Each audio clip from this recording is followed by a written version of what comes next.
You ask Tiger to solve. This deals with linear equations with one unknown.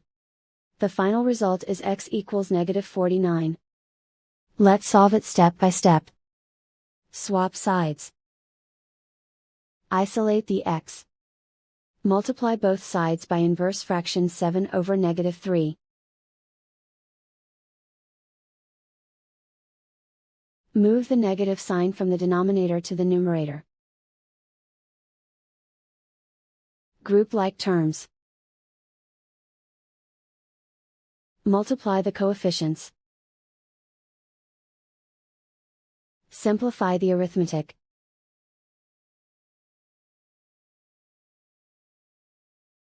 Move the negative sign from the denominator to the numerator.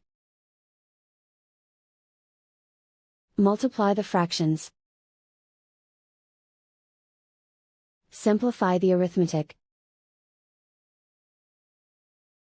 And so the final result is x equals -49.